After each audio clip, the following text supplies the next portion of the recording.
Sometimes art imitates life. But for actor Lloyd Avery, life started to imitate the art he portrayed, with deadly consequences. From the silver screen to a prison cell, this is the rise and fall of Lloyd Avery, a tragic story of fame, gangs, and death.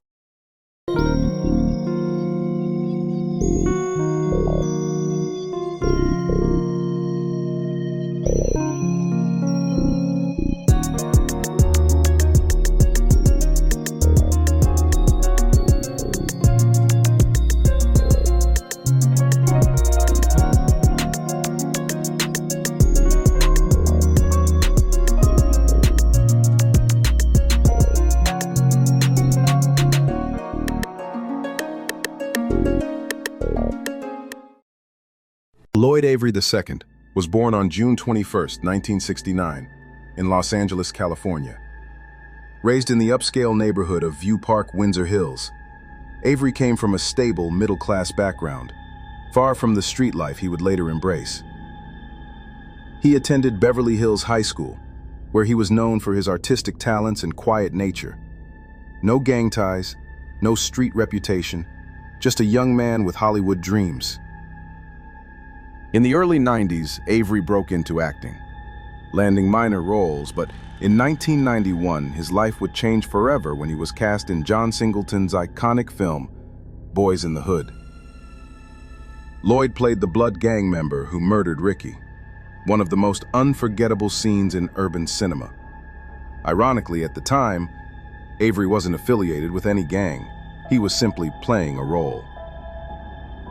After the film's success, he gained notoriety and began moving in hip-hop and street circles, where the lines between acting and real life started to blur. Following Boyz in the Hood, Avery became fascinated with the gang culture he had portrayed on screen. He began associating with real blood gang members in Los Angeles, eventually claiming affiliation himself. Once a promising actor, Lloyd now spent more time in the streets than on film sets. His career suffered. Roles dried up, replaced by drugs, violence, and gang life. In 2001, things took a deadly turn. Avery was involved in the shocking double murder of 2 homeless men in Santa Barbara. The killings appeared random and senseless. Even his friends were stunned. Lloyd was arrested after a manhunt and convicted of double homicide.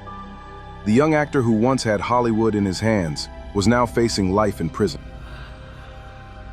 Avery was sent to Pelican Bay State Prison, one of the toughest in California. Inside, his mental state deteriorated. But as time went on, Avery changed his life and became a born-again Christian. Avery was now a changed man, now spreading and preaching the gospel to anyone who would listen. Avery's cellmate, who was an atheist, didn't want to hear what Avery had to say about God. But Avery would continue to share the word of God, trying to get through to him. On September 4, 2005, Lloyd Avery was found dead in his cell, strangled to death by his cellmate. He was just 36 years old. Some reports claim Avery's cellmate, who had become obsessed with satanic rituals, had broken and put Avery's lifeless body in the middle of a satanic circle and performed a ritual. Rumor has it that when the guards came to the cell, they could not find Avery's body. To this day, the full story remains shrouded in mystery. Avery's story is proof of how people who were born in good environments could still easily end going down the wrong path. Usually there's 2 reasons good kids turn out this way.